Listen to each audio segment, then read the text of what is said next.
young Russell Westbrook is what you were saying. I mean, he's an explosive downhill driver that's got great body control. He's a powerful finisher. You're not going to see any laziness, no shortcut. He's incredibly aggressive. He can put the ball in the hole. He's got a handle. He can get to the lane anytime he wants to. Scoot Henderson was one of the best prospects to come out of the G League Ignite team. He was projected to be the next Russell Westbrook and replacement for Damian Lillard in Portland, but all he has done so far is disappoint. He is statistically one of the worst shooters in the NBA. He's regressed from his rookie season, and he may even be the reason that the NBA is shutting down the Ignite team. Can Scoot Henderson be fixed? Was he ever as good as advertised? But more importantly, is there still a chance that he can be the replacement for Damian Lillard like so many people were saying, or is he already a bust less than 2 years into his career? Before we get to the content, make sure you drop like, subscribe, and turn on our notifications to get the latest NBA content to your device. Now that we get all that out of the way, cue the intro.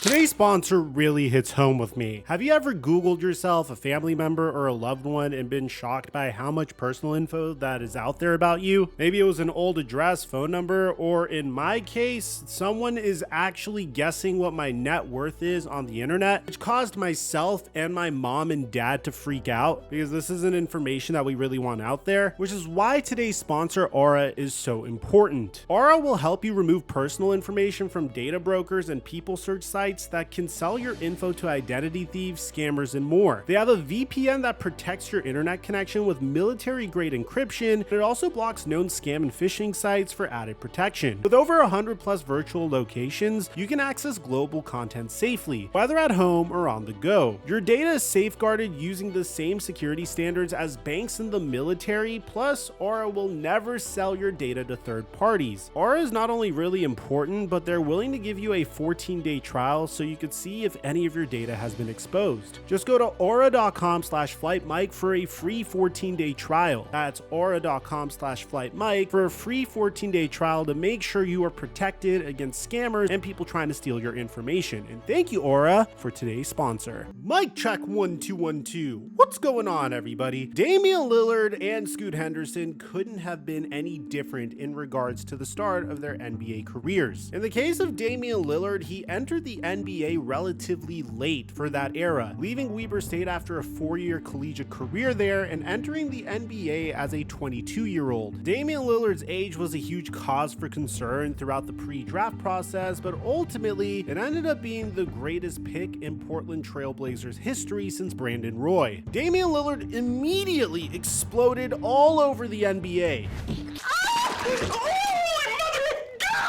Averaging 19 points per game, shooting 37% from 3 to go with 6.5 assists. He did also average 3 turnovers per game, but considering the fact that he had such an incredible rookie season, he ended up winning Rookie of the Year in a class that featured Anthony Davis and Bradley Beal, in addition to Andre Drummond. Dame would never slow down from that point on. He was a perennial all-star for each and every season of his career, except for the 2016-17 season, despite averaging 27 points per game that season, and was consistently a top 10 MVP candidate until the end of the 2021 season. So when the Portland Trail Blazers finally decided to trade Damian Lillard to the Milwaukee Bucks and draft Scoot Henderson, Trail Blazers fans were probably expecting somewhat of a similar story, but Scoot Henderson's story couldn't have been any different. Let's make one thing very clear before we talk about Scoot Henderson's NBA career so far. As a prospect, Scoot Henderson was one of a kind. He was breaking scoring records left and right in high school, even managing to graduate 1 year early at the age of 17. At the young age of 17, Henderson was a consensus 5-star recruit and even peaked as the number 2 point guard in the entire nation according to 24/7 Sports. He had offers from Kansas, Alabama, Xavier, Wake Forest, Georgia, Florida, Florida State, and the list goes on and on. To be blunt, basically every college basketball powerhouse in the nation wanted Scoot Henderson in their backcourt. court. But instead, Henderson chose a different, newer route that may have screwed him a little bit. In May of 2021, Scoot Henderson chose to sign a $1 million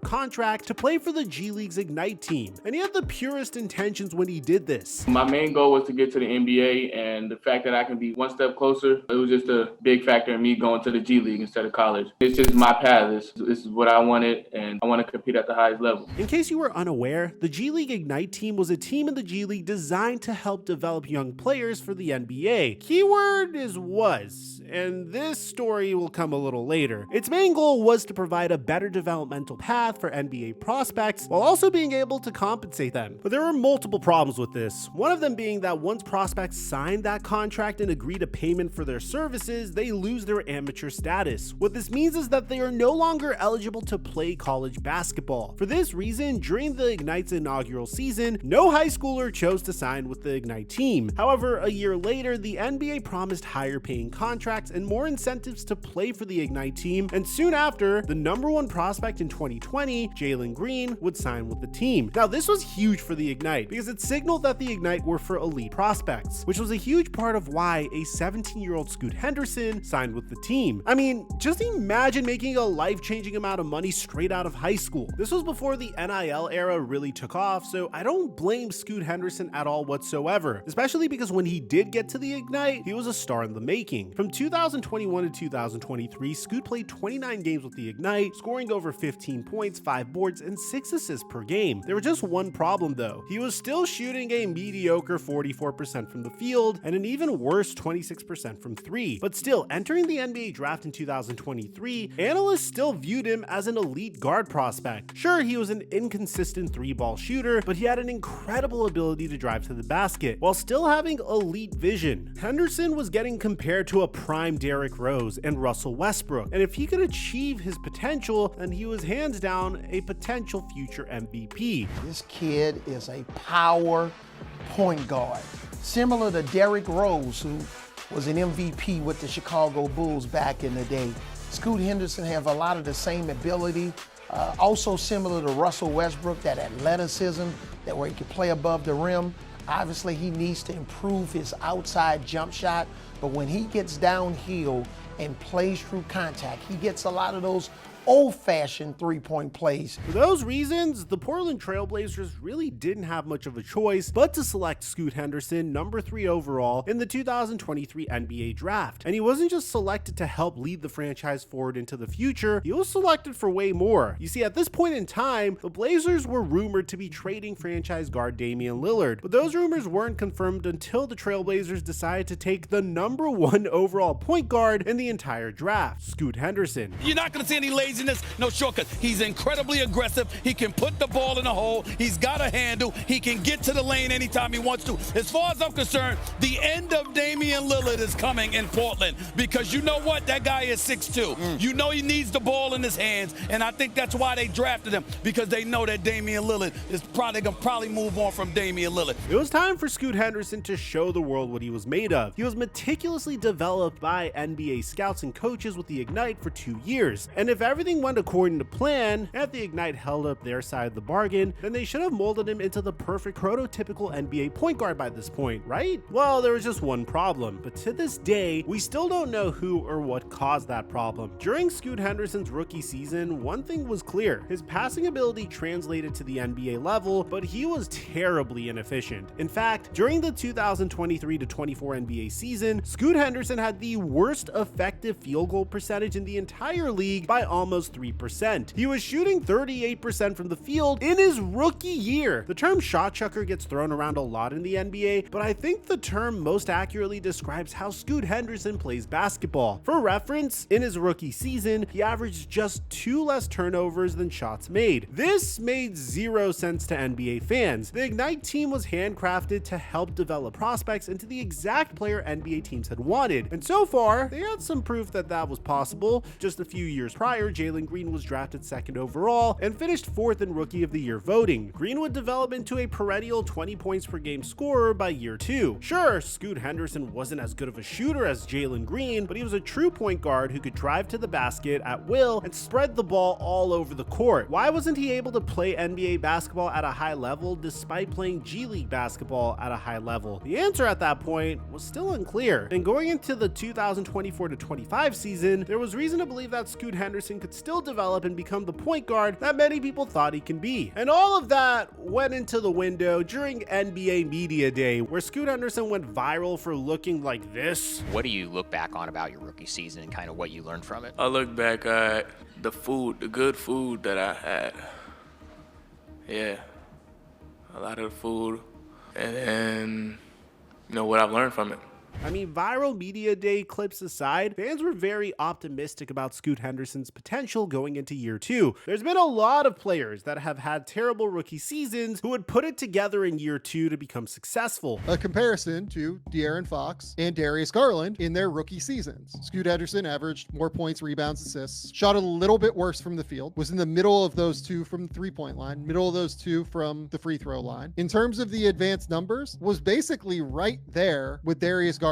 Both had a negative 5.5 BPM. Okay, so there was still reason to believe that Scoot Henderson wasn't a bust. After all, young point guards do seem to struggle catching up to the speed of the NBA and adjusting to the way the game is played. I mean, De'Aaron Fox averaged 11.6 points per game in his first season in the league and shot 41% from the field. Darius Garland was terrible in his first season in the league, averaging 12 points per game off of 40% shooting. And D'Angelo Russell didn't have the greatest first season in the league either, or the greatest second season. As a matter of fact, D'Angelo Russell's first 3 seasons in the NBA didn't go according to plan until he arrived in Brooklyn in year 4. There are many other true point guards that have all struggled adjusting to the NBA before breaking out and becoming stars in the league. So you might be thinking, Mike, let's just give Scoot Henderson some time and we'll see an improvement in year 2. I mean, after all, the end of his rookie season seemed fairly solid. In his final 13 games of the 2023-24 NBA season, Scoot Henderson put up 19 points and 8 assists per game, all while shooting 40% from 3. But what would happen next would be every Trailblazers fan's worst nightmare. Scoot Henderson somehow managed to get even worse. I mean, he was so bad that Scoot Henderson lost his starting job permanently. He is averaging less points, assists, boards, and steals, but somehow is impressively averaging a similar amount of turnovers that he had in his rookie season. And the drop-off is staggering. I mean, in his rookie season, Scoot Henderson averaged 14 points per game off of an abysmal 38% shooting from the field and 32% shooting from 3. In his second season, he currently averages 11 points per game off of 30% from 3 and 40% from the field. Scoot Henderson was originally drafted as the replacement for Damian Lillard, and he was supposed to be the next face of the franchise. Instead, it seems like Shaedon Sharpe and Anthony Simons are more capable of being the face of the Portland Trailblazers than Scoot Henderson is. I mean, look no further than this buzzer-beating layup that Simons had against the Nuggets on December 19th. These are the types of moments that solidify a player as the face of your franchise. 3rd overall pick Scoot Henderson, who was drafted as a physical point guard, should be the one making these types of plays, not 24th overall pick 3-point specialist Anthony Simons. So what went wrong? Well, for starters, let's look at the Ignite. Recently, the NBA announced that they would be shutting down the Ignite team because of the recent developments with NIL in college basketball, which allows players to be paid in college while maintaining their amateur status. On paper, is this a good reason? I would say absolutely. But in reality, it exposes one glaring detail about the Ignite. It exposes their inability to develop players. If the Ignite was truly great at developing talent, they would still be around, because even though the playing fields are equal now, with the NCAA and G League both being allowed to pay players, the Ignite could tell recruits that they are better at developing NBA talent than college teams. But that would simply not be true. The Ignite have had 13 players drafted in the last 4 years. 3 have been top 5 picks, but 6 have been second round picks. But it's not about where a player is picked, it's about how they play in the league. And although that may be true, the best players the Ignite have ever developed are Jalen Green and Dyson Daniels, who, if you remember, was also labeled a bust before being traded to Atlanta to play alongside Trae Young. The Ignite are simply not as great of talent developers as initially believed. And my personal theory as to why is because because you're going from potentially playing against other top NBA prospects in college to playing against players that weren't good enough to make it to the NBA. The competition is significantly less, and on top of that, you have a bunch of young players that are desperate to improve their own draft stock on the same team playing with each other. There's no cohesive basketball being played. The players aren't going to be playing together as a team. Instead, it's going to be ISO ball, trying to figure out the coolest way to score just so you can impress scouts. Unfortunately, this is not a good way to develop talent. If Scoot Henderson had simply gone to college instead of the Ignite, then there's no telling where in his development he'd be at right now, but he would certainly be further along than he is right now. Now, I'm not saying Scoot Henderson is destined to be a bust for the rest of his career, but as of right now, I'd be lying if I didn't say that's how it's looking. For some optimism, let's look at the man who I said took the face of the franchise label from him, Anthony Simons. In Simons' first 2 NBA seasons, he barely shot above 40%, had an effective field goal percentage of just 47%, and was not projected to be the player he is now. Fast forward a few more seasons, and he's not just a fan favorite, but he's one of the best and most efficient players on the team. Is there a possibility that Scoot Henderson can develop similarly? Absolutely, especially since we already know that true point guards usually take some time to develop. But as of right now, it's definitely fair to say that Scoot Henderson is on the path of a bust. Could this change? Absolutely it could. But currently, as it stands, he is the least efficient player in the NBA on a team floundering at the bottom of the Western Conference, which is not a good look. When Anthony Simons was developing, the Blazers were fighting for the playoffs and couldn't afford to give crucial minutes to a player to develop them for the future. But now, the Blazers are desperately trying to develop Scoot Henderson and are reluctantly giving the kid over 27 minutes per game. So far, it hasn't paid off. Keyword being so far. Do you remember that flash of potential he showed at the end of last season? Well, from December 26th to 28th, he's shown some of those flashes again, averaging nearly 20 points, 8 assists, and over 3 steals per game, all while shooting over 40% from 3 and 50% from the field. He's even shown these flashes more recently, dropping 20 points and 4 assists on 50% from 3 against Dallas on January 9th. Now, obviously, this is a small sample size, and I'm clearly nitpicking good games, and it's certainly too early to tell if this is the new normal for Scoot Henderson, but it does show he is capable of being a great NBA caliber point guard. It is important to remember he is just 20 years old, which means he is still likely developing as a player and also growing as a human being. Is it too early to call Scoot a bust? For sure. Let's wait at least until his rookie scale contract is over, then we can form some solid opinions on him as a player, but I'm not ready to label him as a complete bust less than 100 games into his career. Has he been underwhelming? Absolutely, but that doesn't mean there isn't potential there that could just click one day. The last 2 games, Scoot Henderson has proven he has the ability to be a great point guard, but if he can't replicate that soon, then he is in danger of being labeled a bust, which is insane because less than 4 years ago, he was seen as the second best high school point guard in the entire nation. Only time will tell what will happen to Scoot Henderson, but hopefully things turn around sooner than later. Do you think it's already safe to call Scoot Henderson a bust, or do you think he needs a few more seasons before we put that label on him? Let me know what you guys think in the comment section down below. Aside from that, I'm your boy Mike, and I'm dropping our mic until our next upload.